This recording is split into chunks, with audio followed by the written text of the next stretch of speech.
अब किसी को वहाँ पर गाली देंगे, भड़काएंगे, उसको कहेंगे तुम्हें मारूंगा, तलवार लहराएंगे तो उसको गुस्सा आएगा ना। तो एक तरफ बंदूक से वो हमला कर रहे थे, तलवार से हमला कर रहे थे, दूसरी तरफ वहाँ के जो लोग थे वो अपना बचाव कर रहे थे। अब बचाव कर रहा है, इस पूरे मामला के लिए सबसे ज़्यादा जिम्मेदार प्रशासन है, पुलिस है, सरकार है।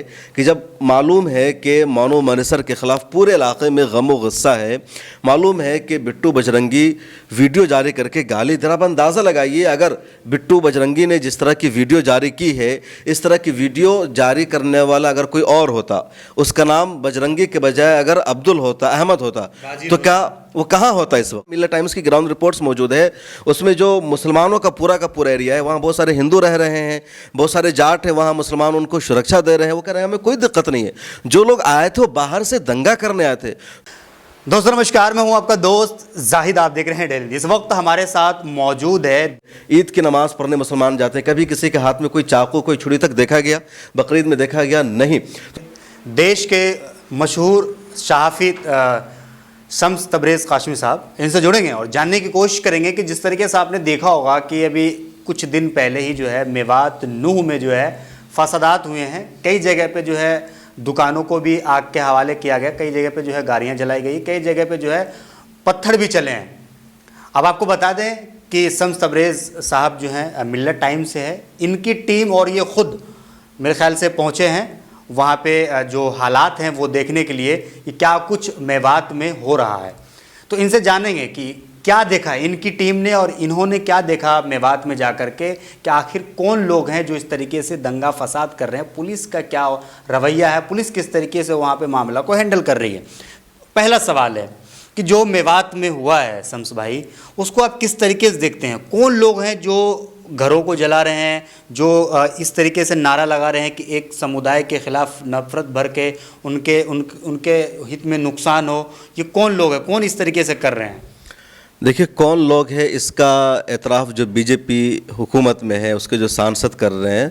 हरियाणा के deputy chief minister Dushyant Chautala ने साफ कहा है कि धार्मिक यात्रा जो निकाली गई उसमें हथियार लेकर नहीं जाना था, तलवार लेकर नहीं जाना था। जो रिपोर्ट्स आई है, जो ऐनी शाहिदीन है, उनका कहना है कि 31 जुलाई को इनकी धार्मिक यात्रा निकाली गई और जितने अफराद के बारे में इन्फॉर्मेशन दिया था प्रशासन को, उससे कई गुना ज़्यादा इनकी भीड़ थी। इनकी धार्मिक यात्रा है, शोभा यात्रा जो इन्होंने शुरू किया था नल्लर रोड के एक मंदिर से, और इनको सिंगवारा में एक मंदिर के पास जाना था। तकरीबन 60 किलोमीटर लंबी उनकी यात्रा होती है। लेकिन उस धार्मिक यात्रा में ये तलवार लेकर गए, पिस्तौल लेकर गए, रिवाल्वर लेकर गए, ऑटोमेटिक बंदूकें इनके पास थी, नई नई तलवार इनके पास थी, पत्थर भर करके गाड़ी में गए थे। और जो नूह का इलाका जहाँ पर ज़्यादातर मुसलमानों की आबादी है, वहाँ पर ये नारे लगाने लगे, गो मेवात गो, पाकिस्तान मुर्दाबाद और इस्लाम। मतलब खूब इन्होंने शोर शराबा किया, हंगामा किया, उकसाया। उससे पहले भी बिट्टू बजरंगी ने एक वीडियो जारी करके कहा कि तुम्हारा जी जा रहा है, तुम फूल माला लेकर के उसके इस्तकबाल की तैयारी करना। मोनू मनेसर जो पुलिस को मतलूब है, जिसके बारे में कहा जा रहा है वो फ़रार है, उसने जुनैद नासिर की हत्या कर रखी है, 10 लोगों की उसने मॉब लिंचिंग कर रखी है, और गौ रक्षक वो ख़ुद को कहता है, लेकिन उस पर गौ तस्करी का इल्ज़ाम है। आज तक जैसे स्टिंग ऑपरेशन के चैनल आज तक ने जो स्टिंग ऑपरेशन किया उसमें बाज़ाब्ता सबूत पकड़े गए। तो इतना बड़ा मुजरिम वो कहता है कि मैं उस धरना में आऊँगा। तो लोगों में पहले ही गुस्सा था, और जब वहाँ पर जाकर भड़काओ भाषण दिए गए, नारे लगाए गए, तो एक आपसी तसादुम हुआ। दोनों जगह से, इधर से भी पत्थर फेंके गए, उधर से भी हमला किया गया। अब वहाँ पर गाड़ियों को लोगों ने जला दिया। पुलिस काबू करने में नाकाम रही। लेकिन सवाल यह है कि पत्थर आए कहाँ से? क्या पहले से ही प्लानिंग थी इस तरीके के घटना को अंजाम देने? पत्थर वहाँ पर रोड का काम हो रहा है, तो रोड का काम हो रहा है, ईंटा पत्थर वहाँ पर मौजूद है। आप देखे होंगे जो पत्थर है उसमें पत्थर क्या है, वो ईंट की टुकड़ियाँ पड़ी हुई है, आधा ईंट मुकम्मल ईंट है या ईंट का छोटा छोटा टुकड़ा है। तो वो सड़क का काम चल रहा है। मैं लोगों ने देखा, वहाँ पर जाएंगे अगर ग्राउंड पर मैं गया, देखा, मेरी पूरी टीम गई, तो सड़कों का काम चल रहा है, कंस्ट्रक्शन का है सड़क का। तो पत्थर वहाँ पर पहले से मौजूद है। अब किसी को वहाँ पर गाली देंगे, भड़काएंगे, उसको कहेंगे तुम्हें मारूंगा, तलवार लहराएंगे तो उसको गुस्सा आएगा ना। तो एक तरफ बंदूक से वो हमला कर रहे थे, तलवार से हमला कर रहे थे, दूसरी तरफ वहाँ के जो लोग थे वो अपना बचाव कर रहे थे। अब बचाव के लिए उनके पास वहाँ पर पड़ा हुआ पत्थर मिला, गाड़ियों से गोलियां चल रही थी, चारों तरफ से कुछ वीडियोस भी आए थे जिसमें यह कहा गया था कि जो हिंदू हैं, जो श्रद्धालु हैं, उनको मंदिर में घेर लिया गया चारों तरफ से। तो ये क्या अफवाह हैं या इसमें हकीकत है? मंदिर में कोई किसी को नहीं घेरा गया। लोग जहाँ, चूंकि जब आप किसी पर हमला करेंगे, दूसरा अपना बचाव करेगा, तो आकर के मंदिर में छुप रहे थे, अपनी जान बचा रहे थे। वीडियोस वायरल हो रही है जिसमें देखा जा रहा है कि मंदिर से फायरिंग कर रहे हैं, छुप छुप कर अलग जगहों से ये गोलियां चला रहे हैं। सबसे बड़ा सवाल यह है पुलिस प्रशासन से कि जो धार्मिक यात्रा थी उसमें हथियार कहाँ से आया, उसमें बंदूक कहाँ से आई, इन लोगों ने क्यों गोलियां चलाई, और जिनके पास बंदूक है उसकी शिनाख्त होनी चाहिए। अगर ये दावा किया जा रहा है कि उन लोगों ने गोलियां चलाई तो उनके पास बंदूक कहाँ से आया? कई लोग तो ये कह रहे थे कि जो उनके यहाँ बंदूक थी, अपनी जान बचाने के लिए लोगों ने उसी बंदूक का इस्तेमाल किया है। तो बंदूक धार्मिक यात्रा में लेकर के जाना सबसे बड़ा यही सवाल है। और मुझे लगता है कि पुलिस प्रशासन से सवाल होना चाहिए कि धार्मिक यात्रा में बंदूक ले जाने की क्यों इजाज़त दी? तलवार तक तो बात समझ में आ जाती है, लेकिन बंदूक क्यों? ऑटोमेटिक रिवाल्वर क्यों? पिस्तौल को क्यों? तो ये बड़ा सवाल है। तो क्या लग रहा है कि जो मोनू मानेसर है वो, उन्होंने एक वीडियो जारी किया था। वीडियो जारी करने के बाद जो है वो ये कह रहा था कि हम जो है मतलब यात्रा में जो है हम शामिल हो रहे हैं। उसके बाद बिट्टू बजरंगी है, उन्होंने भी कहा था कि मतलब जीजा जी जैसे शब्दों का इस्तेमाल किया गया था कि स्वागत में आओ माला लेकर के, इस तरीके की बातें कही गई थी। लेकिन उनका कहना था, मैं एक इंटरव्यू देख रहा था, उन्होंने कहा था कि जो लोग हमें चैलेंज कर रहे थे उनके वीडियोस के कमेंट्स में कि आओ तुम्हारे साथ हम ये करेंगे वो करेंगे, हम उन लोगों के लिए हमने ये बातें कही थी, ना कि पूरे समाज के लिए। देखिए, मसला ये नहीं कि उसने किसके कमेंट्स का जवाब दिया, किसके कमेंट्स का जवाब नहीं दिया। ये तो जब उस पर अब गिरफ्तारी की तलवार लटक रही है तो बचने की कोशिश है कि मैंने उसके कमेंट्स का जवाब दिया। कोई उसको बोलेगा तुम कुएं में कूद जाओ तो कुएं में कूद जाएगा। उसको कहा जा रहा है कि तुम पुलिस के क्या खुद सुपुर्दगी करो, सरेंडर करो, वो नहीं जा रहा है। इस पूरे मामला के लिए सबसे ज़्यादा जिम्मेदार प्रशासन है, पुलिस है, सरकार है।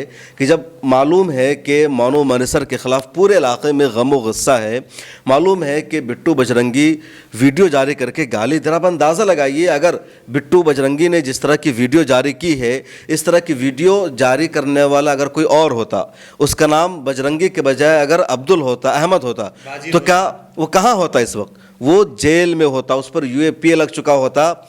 मोनू मानेसर ने जिस तरह वीडियो जारी की और उस पर पहले से इतना केस है, अगर इस तरह की वीडियो किसी और की आई हुई होती तो अभी तक उसके घर पर बुलडोज़र चल चुका होता, वो सबसे बड़ा आतंकी कहलाता। तमाम टीवी चैनलों की हेडलाइंस होती, इसी वाजिद ने, इसी अकरम ने इतना बड़ा दंगा कराया, पूरे मेवात को आग के हवाले कर दिया। ISI से इसका कनेक्शन था, दाइश से इसका ताल्लुक़ था, इंडियन मुजाहिदीन से इसके राब्ते थे, और पूरी हेडलाइन चलती, पूरा हंगामा बरपा रहता। लेकिन मोनू मानेसर पहले से वीडियो बनाता है, भीड़ इकट्ठा करने की धमकी देता है, इसके बावजूद अभी तक उस पर कोई इल्ज़ाम तक नहीं लग रहा। जो भी हालात हुए हैं, जो भी जानो माल का जो भी नुकसान हुआ है, इसका जिम्मेदार अगर मेरी नज़रिए से देखें तो मुझे लगता है कहीं ना कहीं जो बड़े चैनल है वो गुनहगार हैं इसमें। देखिए, मीडिया तो पहले नंबर पर है ही कि मीडिया ने हमेशा हिंदुस्तान में जो गंगा जमनी तहजीब रही है, जो हिंदू और मुसलमान का भाईचारा रहा है, उसको ख़त्म करने की कोशिश की। आप भी अगर देखेंगे ग्राउंड रिपोर्ट्स, मिल्लत टाइम्स, मीडिया को दंगाई कहा जा सकता है? मीडिया तो पहले से ही दंगाई है। आप देखिए ना, मिल्लत टाइम्स की ग्राउंड रिपोर्ट्स मौजूद है, उसमें जो मुसलमानों का पूरा एरिया है, वहाँ बहुत सारे हिंदू रह रहे हैं, बहुत सारे जाट हैं, वहाँ मुसलमान उनको सुरक्षा दे रहे हैं। वो कह रहे हैं हमें कोई दिक्कत नहीं है। जो लोग आए थे वो बाहर से दंगा करने आए थे, तो मतलब वो लोग भी जो है ना, उनके जहन को ख़राब किया गया है। वो भी किसी के बेटे हैं, किसी के बाप हैं, किसी के शौहर हैं, वो कहीं जॉब कर रहे थे, कहीं पढ़ाई कर रहे थे।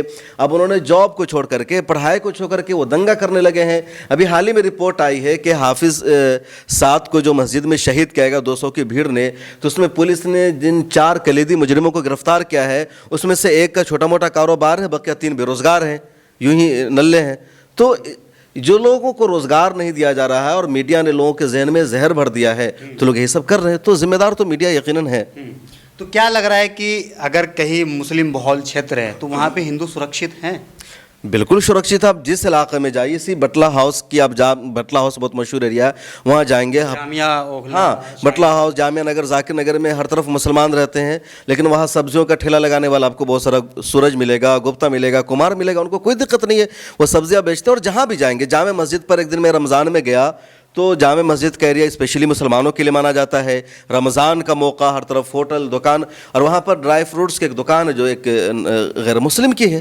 तो इस तरह हर जगह है। कहीं खुद मेवात में अभी माहौल ख़राब है। इल्ज़ाम लग रहा है कि मेवातियों ने धार्मिक यात्रा पर हमला किया, लेकिन जो वहाँ के लोकल हिंदूज़ हैं वो महफूज हैं, सुरक्षित, उनको कोई डर नहीं, वो तारीफ़ कर रहे हैं। लेकिन एक चीज़ है कि मैं भी कई सारे वीडियोस मैंने देखे हैं, वहाँ के लोकल लोगों का इंटरव्यू मैंने देखा है। उन्होंने कहा कि हम तो सदियों से जो है यहाँ पे साथ मिलजुल करके हम रहते हुए हैं। जो मेवात के जो शहर हैं वहाँ पे जितने भी बड़े बड़े बिजनेस हैं, जो ये बड़े बड़े शॉप हैं, दुकान हैं, वो सब हिंदुओं के हैं। वो लोग अपना वहाँ पे धंधा पानी कर रहे हैं।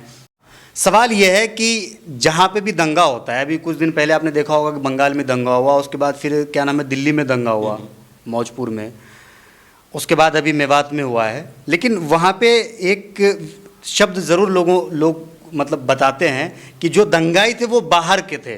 तो ये बाहर से दंगाई का क्या मतलब, क्या कनेक्शन, ये कुछ समझ नहीं आ रहा है। संगठन है, बजरंग दल एक तंजीम है जो हर जगह दंगा कराती है, वो हिंदुस्तान के अमन को ख़राब कर रही है, लगातार उस पर इल्ज़ाम लग रहा है। अब दंगा करने में मतलब क्या होता है? पत्थर चलाना, बंदूक इस्तेमाल करना, तलवार चलाना। आपको लगता है कि आम लोग बंदूक चलाना जानते हैं?